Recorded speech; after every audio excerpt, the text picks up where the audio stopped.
నమస్తే. నేను మీ ఏడుగొండలు. ఎందరో మహానుభావులు అందరికీ నా వందనాలు యూట్యూబ్ ఛానల్ స్వాగతం, సుస్వాగతం. ప్రస్తుతం మనం వచ్చేసి పాలమూరు జిల్లా భూత్పూర్ మండలం మరి తాటిపర్తి గ్రామంలో ఒక్కరోజు శ్రీకృష్ణార్జున ఆంజనేయ యుద్ధానికి నాటకం చిత్రించడం రావడం జరిగింది. ఇక్కడ మనకు కొన్ని విచిత్రాలు అనుకోవచ్చు, చిత్రాలు అనుకోవచ్చు, మనం చూడడం జరిగింది.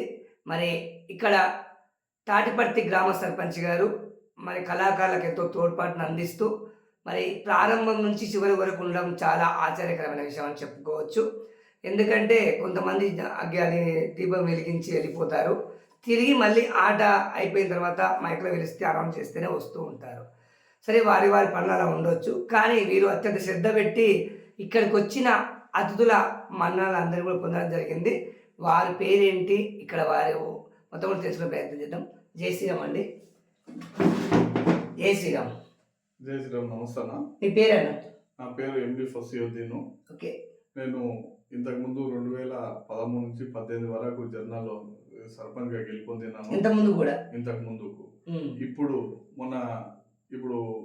2025లో మన డిసెంబర్లో మళ్ళీ జర్నల్ రిజర్వేషన్ వస్తే లేడీస్కి వస్తే మా భార్య హబీబా భార్య ఇప్పుడు రెండోసారి ఇట్లా సర్పంచ్గా భారీ మెజార్టీతో గ్రామస్తులు ఒక 700 మెజార్టీ తోటి గెలిపించడం జరిగింది. 700 మెజార్టీ తోటి.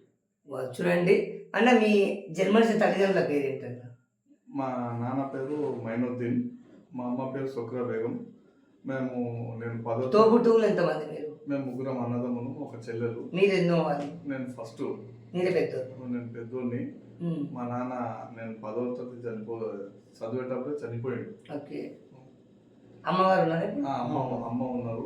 మీకు ఎంతమంది సంతానం? నాకు ఒక కొడుకు, ఒక బిడ్డ. వృత్తి ఇప్పుడు ఏం చేస్తుంటారు మీరు? సర్పంచ్ కాకుండా జనాల మధ్యలో ఉండి జనాలకే బాగా చూసుకుంటా. ఇప్పుడు నేను ఇక సర్పంచ్ దీనికే టైం లేదు కాబట్టి వేరే నా కార్యక్రమాలు అయితే ఏం పెట్టుకోలేదు. ఊరి మీద ఉన్నా, ఊరుకోలేకే ఉన్నా. ఓకే. అంటే పుట్టిన ఊరు ఇదేనా? మీరు సొంత జన్మస్థలం ఇక్కడ? జన్మస్థలం ఇక్కడ. చూడండి, మరి మనము ప్రతి ఒక్కరు ఏమనుకుంటాం అంటే ఈ నాటకానికి నేను ఆశ్చర్యపోయింది. ఈరోజు అన్నం మోసేటి మానవ కారణం ఏంటంటే ఒక ముస్లిం వ్యక్తి అయి ఉండి మరి ఒకప్పుడు కూడా హిందూ ముస్లిం బాయ్ అనే విధంగానే ఉండేవాళ్ళము. కాలక్రమేణా మరి కొంతమంది అతివాదులుగా తయారయ్యి హిందువులలో కొంతమంది అతివాదులు తయారయ్యి వీళ్ళని వాళ్ళని రెచ్చగొట్టుడు, వాళ్ళని వీళ్ళని రెచ్చగొట్టుడు, రకరకాలుగా ఇబ్బందులు సృష్టిస్తూ ఉన్నారు. మరి ఇలాంటి వ్యక్తులను కూడా మీడియా సంస్థలు చాలామంది చూపించారు. ఏదైనా దాడి అంటే అక్కడ జరిగిన పరిశ్రమ బట్టి దాడులు జరుగుతున్నాయి. మరి ఇలా కలిసిమెలిసిపోయే వాళ్ళని కూడా చూపిస్తే మరింత వాళ్ళు కూడా ఆదర్శంగా ఉంటారనేది నా యొక్క ఆలోచన. అందుకని అందరితో కూర్చొని మాట్లాడించే ప్రయత్నం చేస్తున్నాను అన్న. మరి ఇప్పుడు వీళ్ళు 2 సార్లు సర్పంచ్ గెలిచారంట, అది యుక్త వయసులోనే. మరి ఈ గ్రామంలో ముస్లింల జనాభా ఎంత ఉంటుంది అన్న? ముస్లింల జనాభా ఓట్ బ్యాంక్ వచ్చేసి 250 ఉంటుంది. మిగతా మొత్తం హిందువులే? మొత్తం హిందువులు. ఓట్ బ్యాంక్ 1500 మొత్తం మీది. పాపులేషన్ 1800. ఇప్పుడు మీకు ఎంత మెజార్టీతో గెలిచారు ఇక్కడ? 700 మెజార్టీ తోటి గెలిచారు. ఏ పార్టీ నుంచి గెలిచారు ఇక్కడ? నేను టీఆర్ఎస్ పార్టీకి గెలిచి. చూడండి, ఒక్కసారి గెలవడానికి గగనమైపోయిన తరుణంలో అది కూడా ఒక ముస్లిం వ్యక్తి అయి ఉండి 200 ఓట్లు మాత్రమే ఉన్నాయి. మరి వీళ్ళు ఎంత మంచి పనులు చేస్తే అవి ఊళ్ళో ఉన్న వాళ్ళంతా 2 సార్లు మెజార్టీ ఇవ్వడం జరుగుతుంది. మరి అంటే ఇక్కడ మీకు చిన్నప్పటి మీరు దేవాలయాల భజనకు మీ ఫ్రెండ్స్తో పాటు వెళ్ళే వాళ్ళ, లేకపోతే మీకు ఆసక్తి ఈ విధంగా ఉంటుందా? ఇప్పుడు మేము ఈ గ్రామంలో నేను మొదటిసారిగా సర్పంచ్ అయినప్పుడు ఇక్కడ ఆంజనేయ స్వామి గుడి ఉంటుంది, టెంపుల్. ఆ దేవాలయానికి ప్రతిష్టాపన నేనే ఆధ్వర్యంలో ఊరు వాళ్ళ సహకారంతో అందరు చందలేసి వేరే ఊర్లు తిరిగి నా చేతనైనంత వరకు నేనేసి మరి పెద్ద ఎత్తుగా మేము ఒక కమిటీ వేసి అందరు చందలు చేసి బ్రహ్మాండంగా పెద్దగా ఊర్ల వాతావరణం లాగా మనము ఆంజనేయ స్వామి ప్రతిష్ట చేయించుకున్నాం. ఇప్పుడు 2013 నేనే.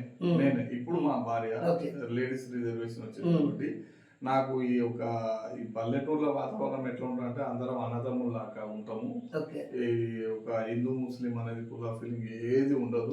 ఒకవేళ అది ఉంటే నాకు ఎందుకు గెలిపిస్తారు? అదే 700 మెజారిటీ గెలిపిస్తారు.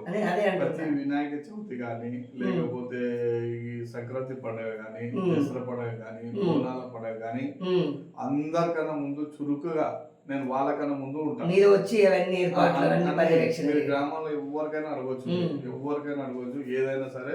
ఇప్పుడు ముందు పోచమ్మ గుళ్ళు గిట్లా కట్టియబోతున్నాం. మీరు మీ పాలకవర్గం మేమంటే నేను కాదు, అదే మీ పాలకవర్గం అంతా ఊర్లో కలిసి ఒక వ్యవస్థ ఏంటంటే ఊర్లో అందరు కలిసి కళ్ళు ఒక డిమాండ్ పెంచితే అందరు కలిసి ఒక నిర్ణయం తీసుకొని 2 పోచమ్మ గుళ్ళు కట్టియాలని ఆలోచన ఒప్పుకున్నారు, చేసిర్రు. దానికి ముందల ఉండి ఈ 2-3 నెలల గిట్లా దాన్ని కంప్లీట్ చేస్తారని చెప్పి మా గ్రామస్తులకు గిట్లా తెలియజేస్తున్నారు. ఇప్పుడు నా ఇంకా ఉన్న టీము ఎవరైతే నాకు మైనార్టీ వాళ్ళు ఎవరైతే ఉన్నారో వాళ్ళ పని మీద వాళ్ళు చేస్తారు. నేను ఉన్నది మొత్తం మైనార్టీ కాకుండా మైనార్టీని కలుపుకుంటూ ఎక్కువ నా ఎంబడున్న దోస్తులు ప్రతిసారి చూడవచ్చు, ప్రతిరోజు చూడవచ్చు. ఇంకా ఎప్పుడు 10 మంది నాకు హిందువులే ఉంటారు, నా అన్నదమ్ములు లాగానే ఉంటారు వాళ్ళు.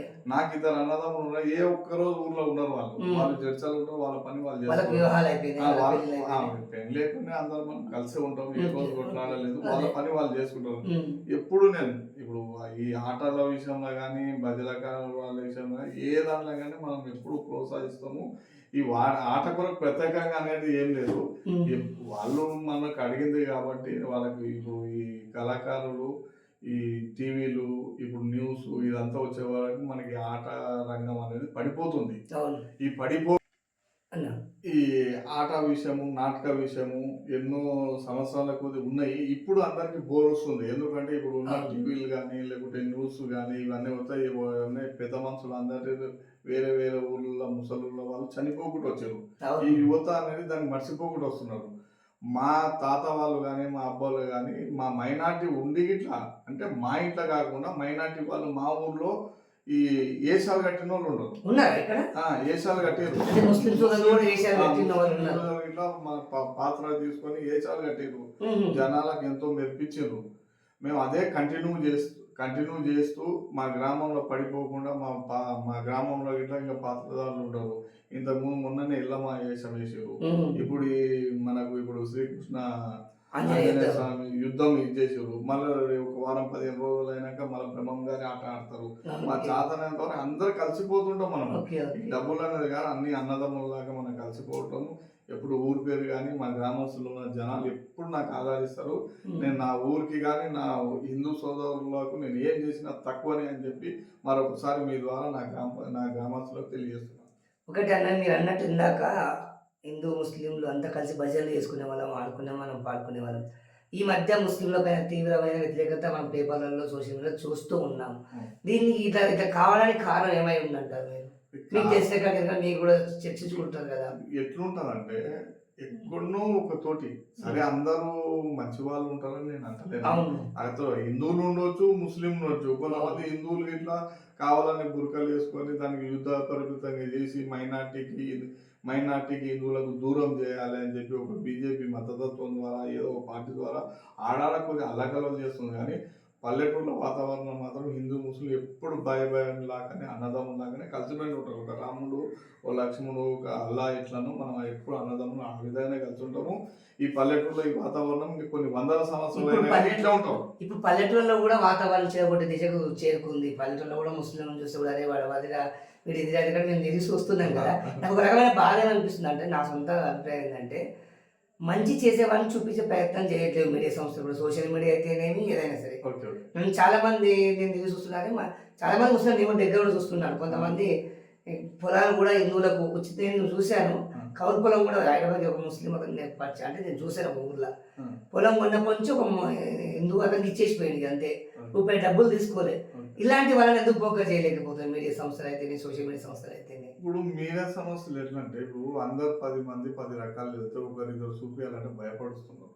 ఆ మీడియా సంస్థ అనేది ఇచ్చటోళ్ళని గుర్తించాలి. గుర్తించి బయటికి తీస్తేనే వాళ్ళు ఇంకా మా సటోళ్ళు ఇంకా 10 మంది బయటకు వచ్చి మంచి పనులు చేసేది ఈ మొత్తం ఈ వ్యవస్థ హిందూ ముస్లిం అనేది బంద్ అయిపోతుంది. ఇప్పుడు మీరు ఆడాడో చూపెడుతుంటే ఏమవుతుందంటే, అరే అంతటా ఎవరో ఒకరిద్దరు చేయొచ్చు, నేను కాదని అంటలేను. ఒకరిద్దరు వల్ల మైనార్టీ మొత్తం చెడ్డవాళ్ళనే కాదు, ఒకరిద్దరు ఆ విధంగా చేసిరని హిందువులంతా చెడ్డవాళ్ళు అన్నీ కాదు. ఏవో వాళ్ళ పప్పు కట్టుకుని ఏదో ఒక పేపర్కి కానీ లేకుంటే మీడియా కానీ ఒక న్యూస్ కావాలని చేయొచ్చు, అంతే తప్ప. కానీ ఎప్పుడు హిందూ ముస్లిం అయితే కలిసిమెలిసే ఉంటాము, కలిసిమెలిసి ఉండాలి. ఇట్లా మనం హిందూ దేశం, మన భారతదేశం, మనం ఏం పాకిస్తాన్ అది కాదు. మన హిందుత్వం వాళ్ళకి ఎంత హక్కు ఉందో హిందువులకు మైనార్టీకి అంతే హక్కు ఉంది. ఆ విధంగా ఉంటున్నాం. ఇట్లా మేము ఏం అల్లకల్లో ఆ విధంగా కలిసిమెలిసి ఉంటున్నాము. దీనిలో ఎటువంటి డౌట్ లేదు. ఇక ముందు మీద కొన్ని వందల సంవత్సరాలు కానీ ఇట్లా కలుసుకుంటాం మేము.